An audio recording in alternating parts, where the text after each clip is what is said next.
tayo sa ating talk number 1. And this is entitled, What Good News Are You Sharing? Ano bang magandang balita ang inyong ibinibigay sa ating kapwa? Marami, di ba?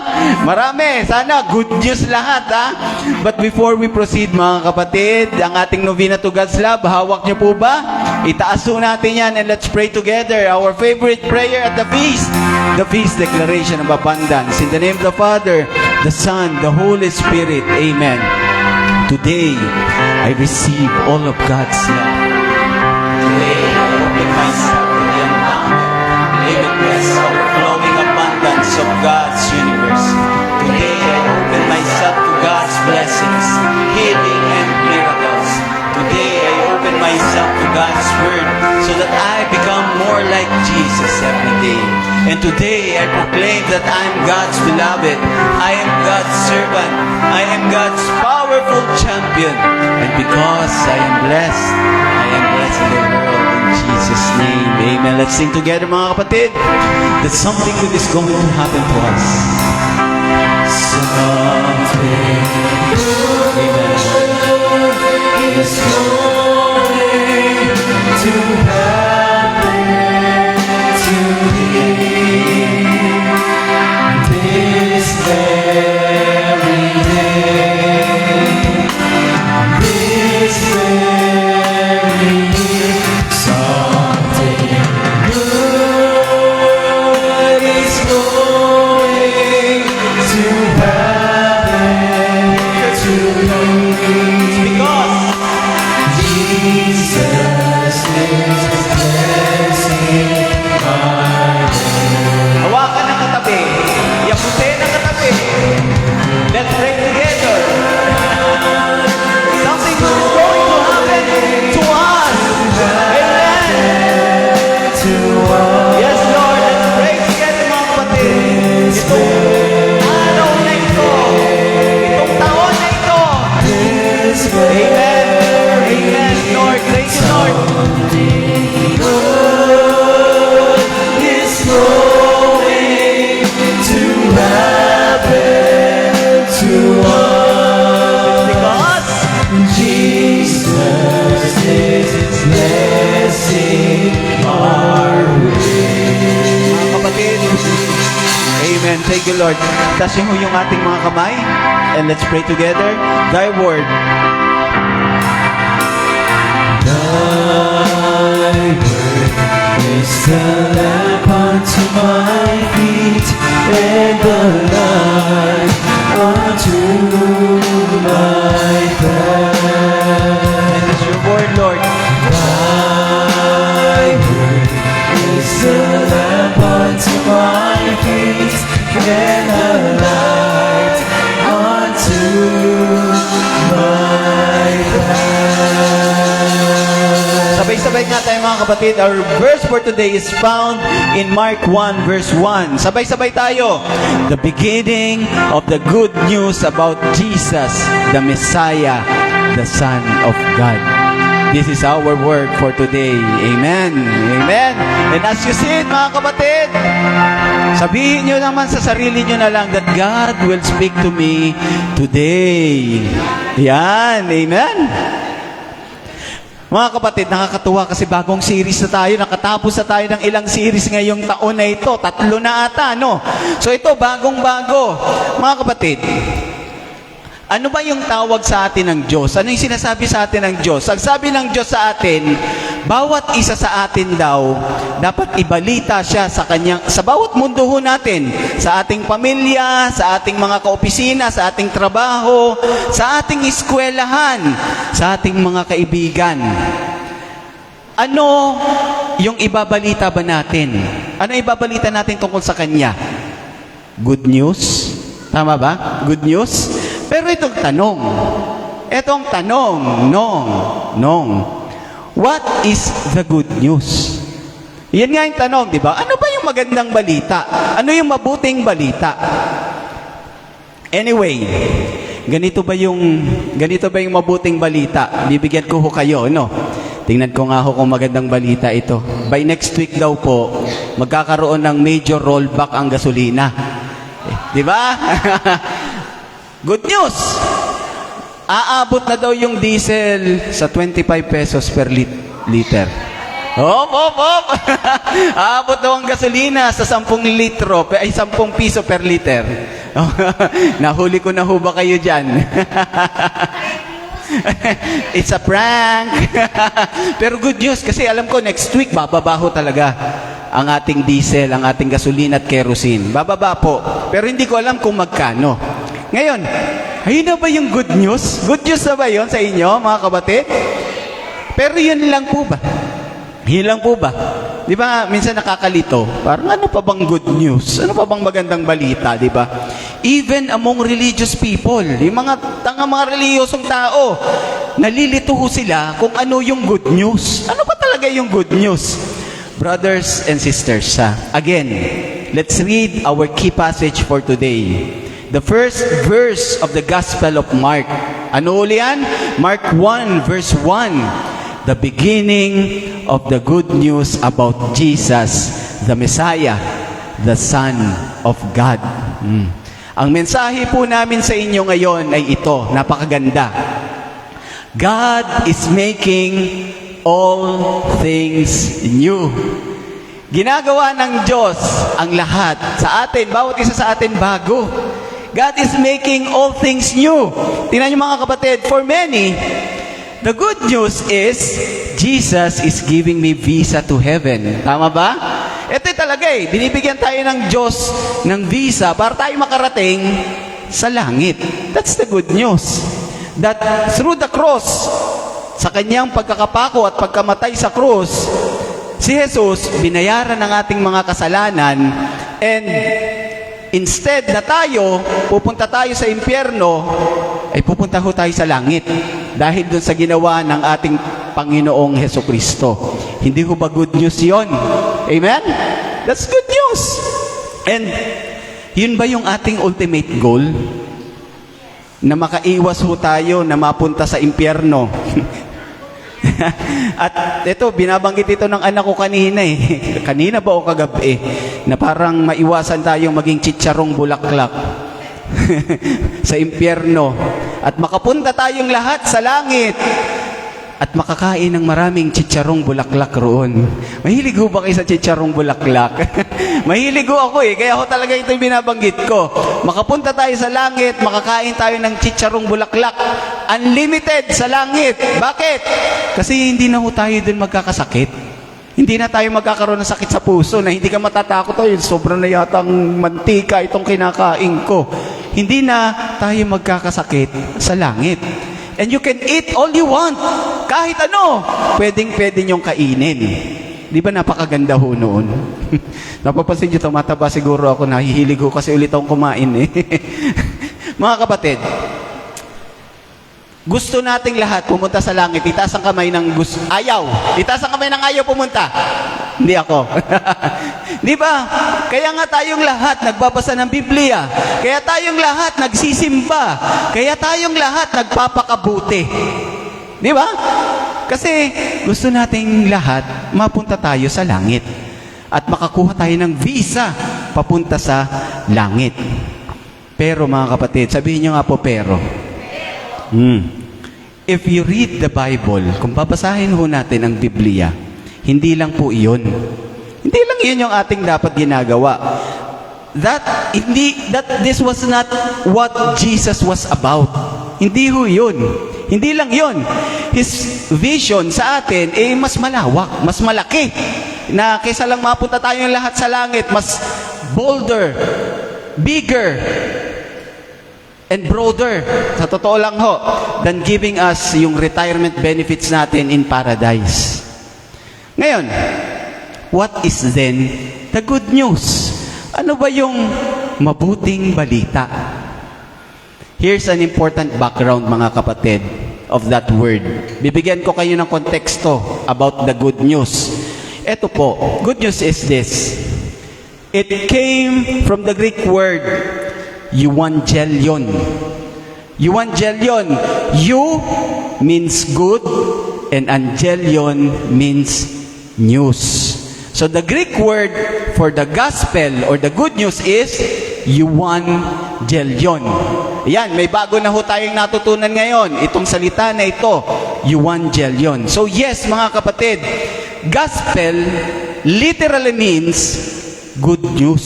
So yung gospel literally means good news. If you notice, kung mapapansin nyo ho ngayon, hindi naman ho natin madalas na sinasabi yung salitang gospel. Tama po ba ako? Hindi natin madalas gamitin yung salitang gospel, except kapag tayo nasa simbahan. Di ba? You don't say, parang hindi mo sinasabi sa mga anak, Mommy, Daddy, I have a gospel for you today. Ano yun? Nakasama po ako sa top 10 ng klase. Good news gospel. Pero may naririnig ba kayo sa mga kaibigan ninyo, brother o pare, meron akong gospel sa iyo ngayon. O anong gospel? Na-promote ako sa trabaho. Di ba? Hindi ho natin yan madalas ginagamit. Pare, ito kami ho, meron akong gospel sa inyo. Buntis po. Yung pusa namin. Buntis yung pusa namin. At pina-ultrasound namin kanina, meron hong at least na 2 kaming ine-expect na apo na ba iyan, Mami? na pusa. Pero mga kapatid, back in ancient times, the gospel was not a religious term. Akalain niyo po ba yon? Pag salitang gospel, hindi po siya religious term. People use Evangelion or yung gospel everywhere, especially for royal announcements. Ganyan ho yan, royal announcements or announcement ng palasyo. Yan ho, ginagamit yung gospel. This is a historical example. Bibigyan ko po kayo. Around 9 BC. 9 BC.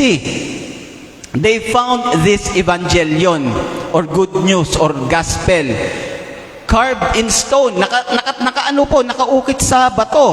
It's found in Priene inscription. 9 BC. Ano sinasabi ho dito? Ito, good news ho ito. Providence has ordered all things and set them in order by giving us Caesar Augustus, whom she has filed with virtue that he might benefit all humanity. Sinasabi ho dito, merong ipinanganak. Sino? Si Caesar Augustus. And has sent him as Savior for us and our descendants, that he might end war and bring order to all things. The birthday of the God was the beginning of the good news, Evangelion, for the world. Ano ang ibig sabihin po nito?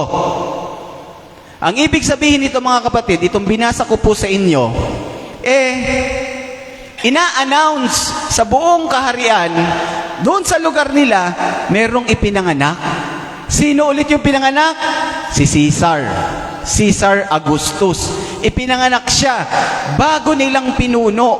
A new ruler and Savior. Kasi Savior daw siya, ililigtas niya yung sangkatauhan at magkakaroon ng katapusan ang gera. At magkakaroon ng order ang lahat ng bagay dahil sa kanyang pagkakapanganak. Mga kapatid, matindi po yung epekto nitong announcement po na ito. Mabigat po yan. Bakit? Tanong ko bakit? Because, mga kapatid, tingnan niyo po, a new Caesar reorganizes their entire calendar and their entire world. Yung pagkapanganak ni Caesar Augustus noong panahon na yon, 9 BC, nabago. Mababago yung kanilang entire calendar at yung kanilang buong mundo. For example po mga kapatid, si Caesar Augustus, palagay natin ipinanganak September 23. Palagay natin September 23 pinanganak si Caesar Augustus. Anong ibig sabihin nun? Tanong nyo nga po ako ano? Ang ibig sabihin po nun, yung kanyang pagkapanganak, September 23, yun na po yung bagong taon. Yun na yung bagong taon. Sa buong imperyo, sa buong kaharian, yun na yung bagong taon. So, di ba, January 1 po yung bagong taon. Pinanganak itong bagong kanilang ruler, September 23, yun na yung kanilang bagong taon. And, Caesar's birth year was year 0. So magiging 0 na naman yung kanilang taon. Year 0. This this was not just scheduling change. Hindi lang. It was declaring that there was a life before Caesar and there was life after Caesar. Bakit? Kasi itong tao po na ito, si Caesar, babaguhin niyang lahat. He will make all things new. Bakit? Kasi siya yung magiging source ng kapayapaan. Siya yung magiging source ng order doon sa kanilang lugar. Ngayon mga kapatid, imaginin po ninyo Imaginin ninyo, tayo po'y nabubuhay noong mga panahon na yun. Unang panahon ng mga Romano. At tayo ito, nagkakaroon tayo ng little home church. Attended nating lahat. Ngayon, biglang dumating yung leader natin. Palagay natin, si Brother Bo dumating dito sa atin. Tapos sabi niya, brothers and sisters, meron akong hawak na scroll ngayon. May scroll akong hawak. And this came from the Gospel of Mark. Isipin niyo ho yun. Kung ako po yung makakarinig noon, at nung panahon na iyon, malamang ma-excite ho talaga ako. Kasi for the very first time, maririnig ko yung exact same words ng royal announcement kanina. Exact same words from the book of Mark na ano? The beginning of the good news about Jesus, the Messiah, the Son of God. Ipinanganak na yung hari ng mga hari. Pag maririnig ho natin ito, noong panahon na yon, malamang ho, pag makikita nyo, magdiriwang yung mga tao. Kasi marami na yung mga naapi. Meron ng royal announcement, isinisigaw ni Mark sa buong mundo na ang hari ng mga hari dumating na. And his name is Jesus. Dumating na si Jesus, ang ating tagapagligtas. Ganoon din ho yung ginawa ni Luke. Hindi po yung nag-worship sa atin kaninang si Brother Luke. Yun din yung kanyang sinulat. He wrote that when Jesus was born, nung ipinanganak na yung ating Panginoong Jesucristo, the angel told the shepherds na, do not be afraid.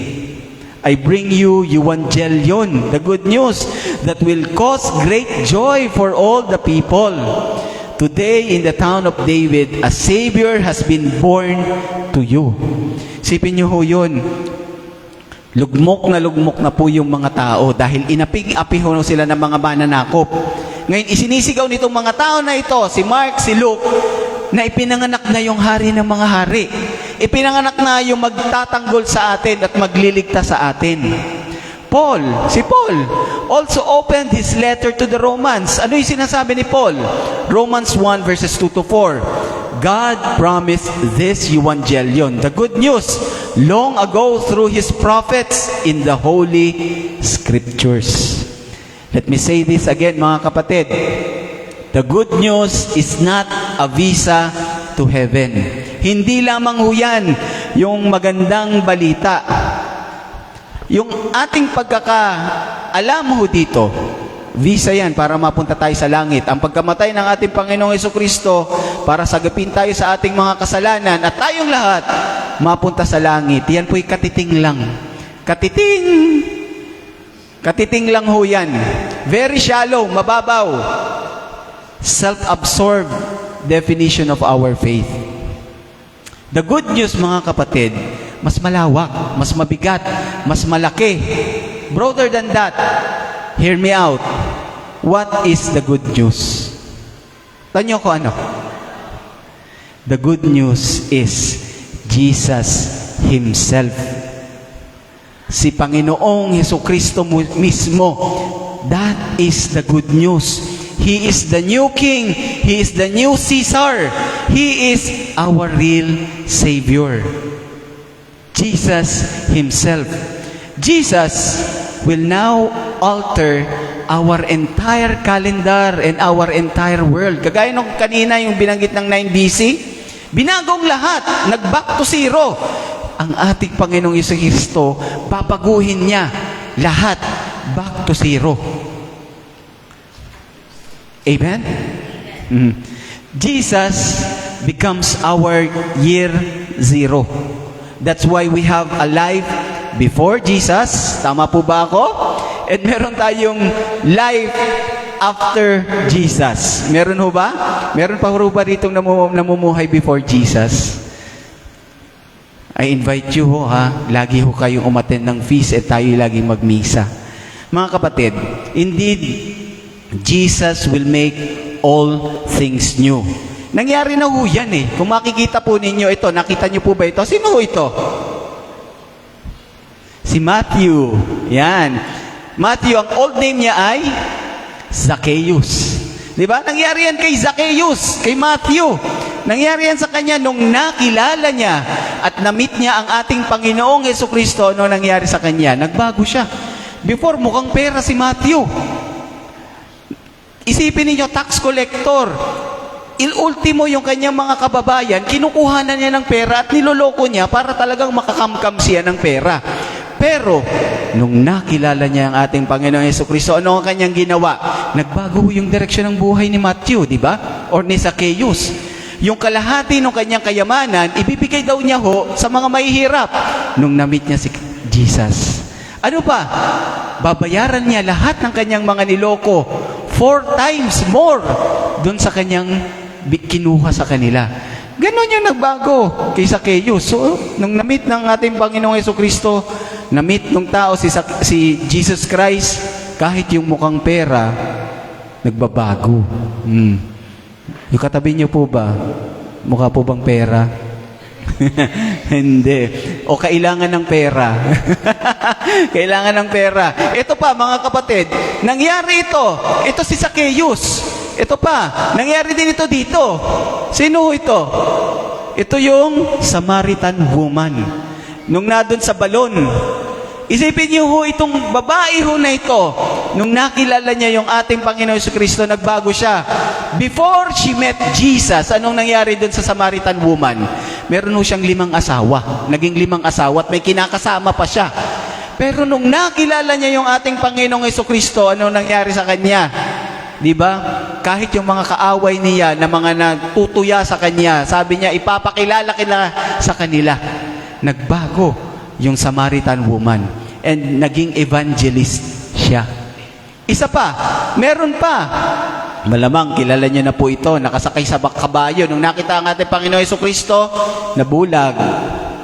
Si Paul, di ba? Si Paul, si Saint Paul. Ano siya before he met Jesus? Di ba? Pinapapatay niya yung mga nagsasabi ng mabuting balita. At talagang tuwang-tuwa siya pag nakikita itong mga pinapatay. Ganon si Paul. Pero nung nakilala niya at na-meet niya yung ating Panginoong Jesucristo, naging apostol. Naging tagasunod ng ating Panginoong Jesucristo at even namatay siya para sa ating Panginoong Jesucristo. Mga kapatid, ganyan din ho yung nangyari dito sa mga tao na ito. Kilala niyo po ba sila? Magkakamukha po ng mukha eh. Pero ganyan yung nangyari kay Pedro. Ganyan din po yung nangyari kay Andrew. Ganyan yung nangyari kay James, kay John, kay Mary Magdalene. Sipin niyo ho yun, kay Bartimaeus. Nagbago yan. Si Martha, si Mary, yung kanyang kapatid. Nagbago ho sila. And even Lazarus. Nagbago siya, and Timothy, the disciple of Paul. Nagbago silang lahat. They had life before Jesus. Meron silang mga buhay before Jesus. Magulo, masama. And they had life after Jesus. Hindi lang ho yun sa kanila nangyari. Tanong niyo ako sa akin kanino. It also happened to you. Di ba? Nangyari din ho yan sa inyo. Bawat isa po sa atin, alam ko, bumait kayo ng kaunti. Oo, sabi ni Sister Gina, weh! Ang tinitingnan, lahat kayo, alam ko po yan, bumait kayo, kahit kaunti, when you meet Jesus. Amen? Tama, di ba? But sometimes, mga kapatid, alam nyo, ito malamang ako lang po ito ha. Huwag niyo hong nating i-generalize na kayo. Malamang ako lang ho ito kasama si Mrs. at yung pamilya ko. Kasi before ho, kami, kaming pamilya, alam niyo, pag every weekend, magkakaroon ng long holidays, magkakaroon basta ng bakasyon at makakakita kami ng pagkakataon, talagang gigil na gigil po kaming lumabas. Totoo po yan. Basta may mami, merong gigil na gigil ho kaming magbakasyon. Ganun ho yan eh. And parang sinasabi ko sa sarili ko kasi ay kailan pa ba ako mag-e-enjoy pag ako'y matanra na, pag hindi ko na kaya, di ba? Sabi nga nung anak ko kong isa, YOLO, you only live once. You know yun eh. Pero kailangan kong makita ang ganda ng mundo. Kailangan kong maranasan yung mga magandang nangyayari sa mundo. And minsan, nalilimutan na ho naming magsimba. Or kaya dadaan lang kami sa simbahan para lang masabing kami nagsimba or nagdasal. Ganoon po kami. But, when I met Jesus, when we met Jesus, mga kapatid, iba na yung naging priority namin. Ang priority na ho namin ngayon, serving the Lord. Amen? Because, ito yung aming laging motto. Parang lagi naming tinitingnan. Sino pa ba kami? He served us first. Namatay na nga ang ating Panginoong Jesucristo para tayo ipagsilbihan. Sino pa kaya tayo? Naranasan nyo na po ba yun? Yung gustong-gusto nyo mag-serve sa simbahan pero hindi kayo makapag-serve? Diba? Lalo na nung pandemic, gustong-gusto namin mag-serve, hindi kami makapag-serve. Diba? Mga kapatid, minsan napapaisip nga ako, kaming mag-asawa, nag-uusap kami. Parang, nasayang kaya yung oras namin na kami laging narito, kami laging nasa simbahan at nagsiserve sa ating Panginoon. Nasayang kaya? Saan kaya napunta yung aming mga oras? Pero alam niyo mga kapatid, wala hong nasasayang na oras kapag tayo nagsisilbi sa ating Panginoong Jesucristo. Amen?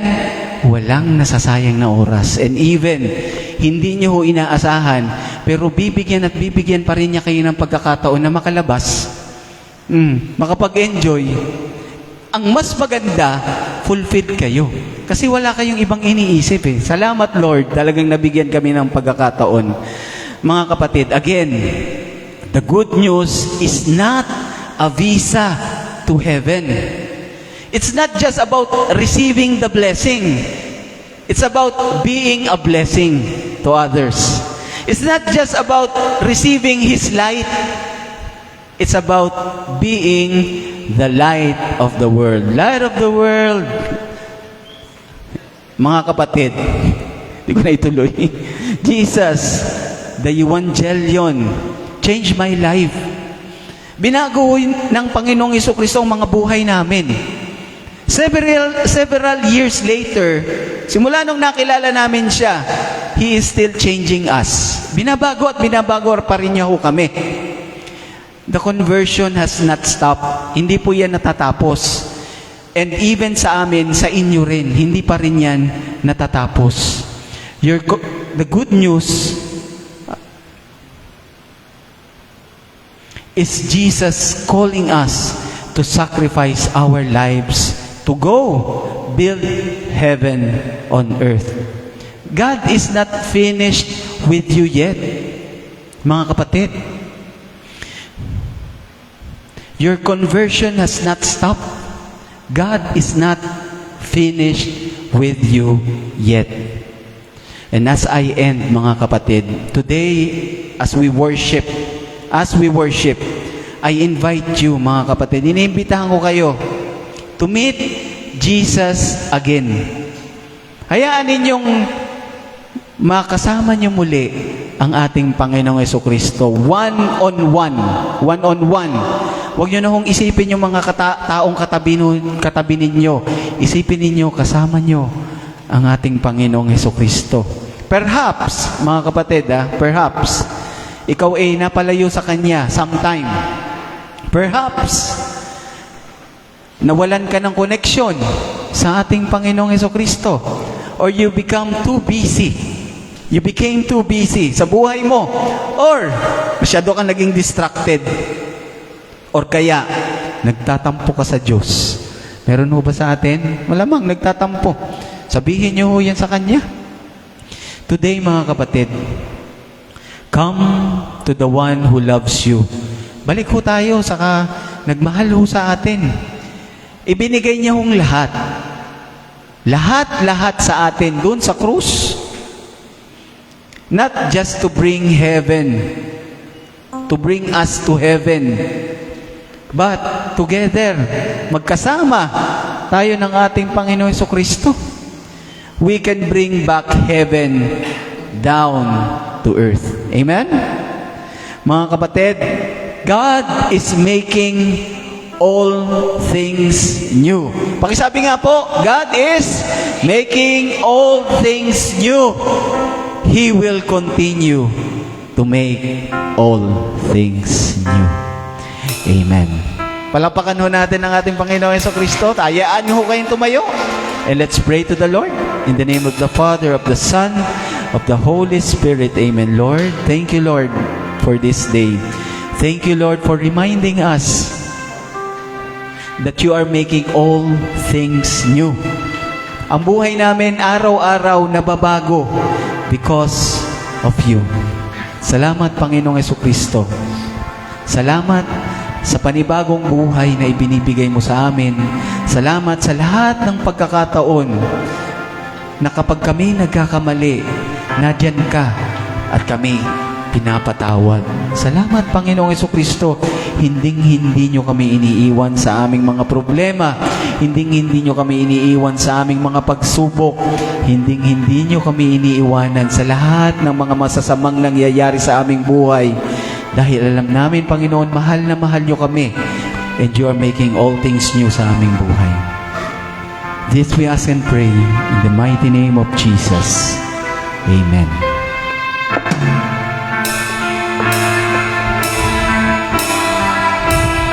Brothers and sisters, you can truly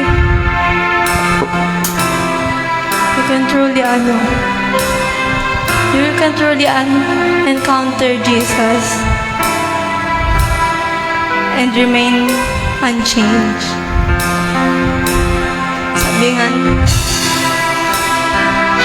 Sabi nga nila, once na ma-meet mo si God, hindi pwedeng hindi ka mababago.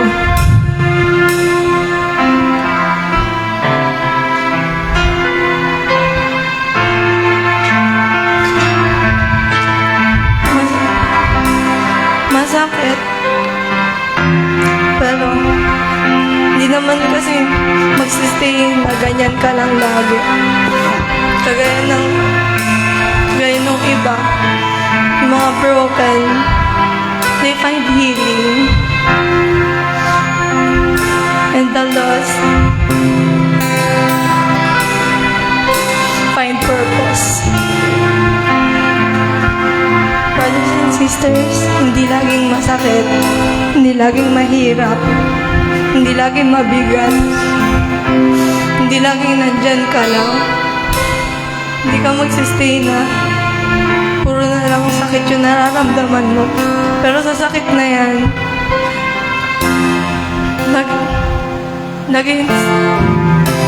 yan sa sakit na nararamdaman mo at mararamdaman mo, lagi kang may makukuha ang pag-asa. As we sing this song, brothers and sisters, I invite you all to close your eyes and feel the presence of the Lord. And ask yourself, sa paanong paraan niya ako nabago?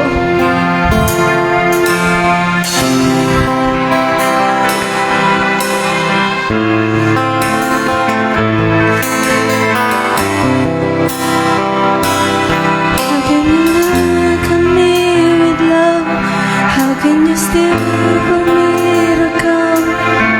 When you know the things I've done, when you've seen how far I've run, why would you choose to set me free? Why would you use someone like me?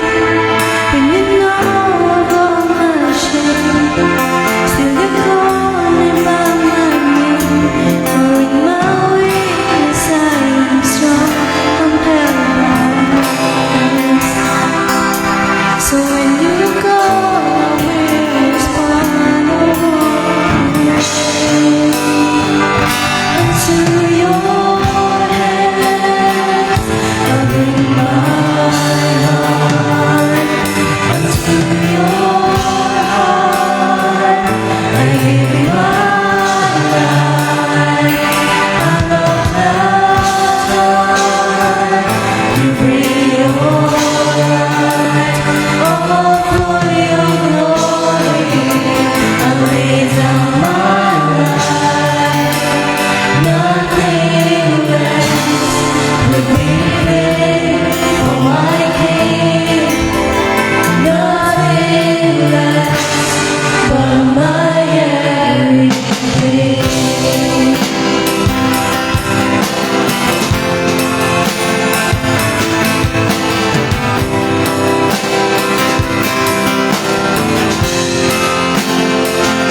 To bring me life, you gave your heart, and for my heart, you gave your life.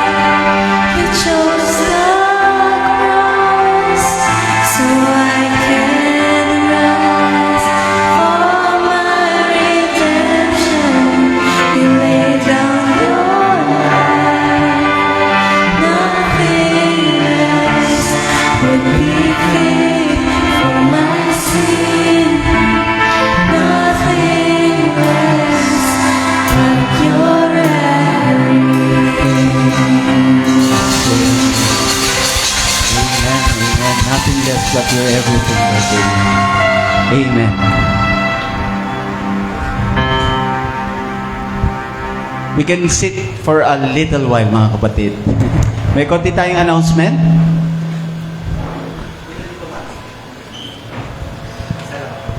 Okay. So, mga kapatid, join us po for an afternoon of faith and community. 4 p.m. po ito, worship and talk, and 6 p.m. mass sa darating ho na next week. Sunday, no? So, next week po is the last week of April. Ay, ang bilis, no? Last week of April na. Hindi ko ho namamalayan. So, kapag last week tayo of the month, hindi po tayo dito sa Queen Mary. So, last week of the month, hindi ho tayo Saturday, kumbaga, tayo po ay linggo.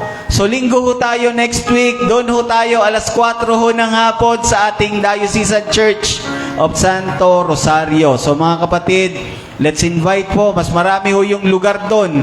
So, mag-invite ho tayo ng mga families and friends ho natin para makasama ho natin doon sa simbahan po ng Santo Rosario. And maganda na ho yun kasi after ng ating feast, meron na ho tayong misa. So, magkakaroon po tayo ng misa ng 6:00 ng hapon. Okay, meron pa tayong announcement? Ito mga kapatid, yung mga wala hong medyo teki, kasi ako hindi ako ganong kateki, yung mga meron ho tayong mga ways to give ho dito sa ating community, and one of the ways, ito po, through GCash. Pwede nyo na ho itong iscan ngayon, or iskanin nyo, at doon po yan mapupunta sa Feast Queen Mary, yung inyo pong mga love gifts and tithes and or offerings. Ayan. Ano pa, Martin? Meron pa. So mga kapatid, eto ho. Again, next week, hindi po tayo dito Saturday. Saan ho tayo? Sunday, dun po tayo sa simbahan. Ano ho? So invite families and friends. Linggo po ito. After ng ating feast, meron na po tayong misa. Ayun. So, wala na. Okay na po tayo. I invite you again ho. Tayo ho'y tumayo. And let's raise our love offerings and tithes. And let's pray for them. Lord Jesus, thank you po.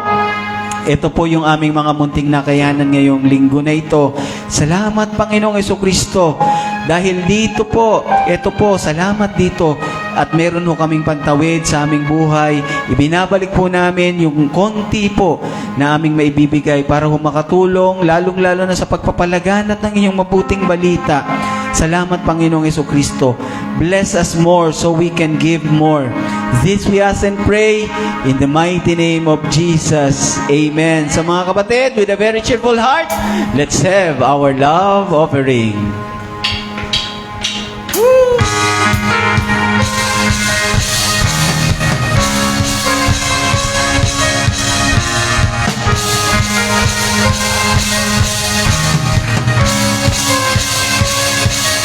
Out in the streets, the voices sing out. It's a version of what's right. Scrolling to their opinions that never stop. Is this all there is to life? They tell us do what feels good for you, but I've seen where that could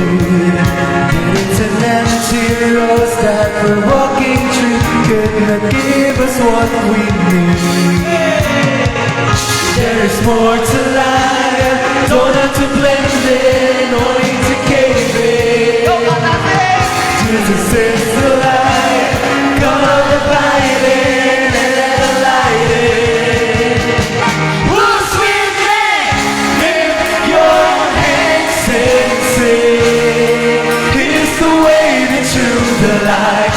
In His name we're free.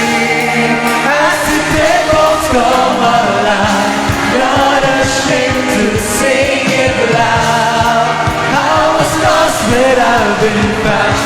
So I live for Jesus now. Who's with me? Mga kapatid, see you again next week. God bless you all. Tandaan nyo, our message for today, Jesus is making all things new. God bless you mga kapatid. See you again next Sunday.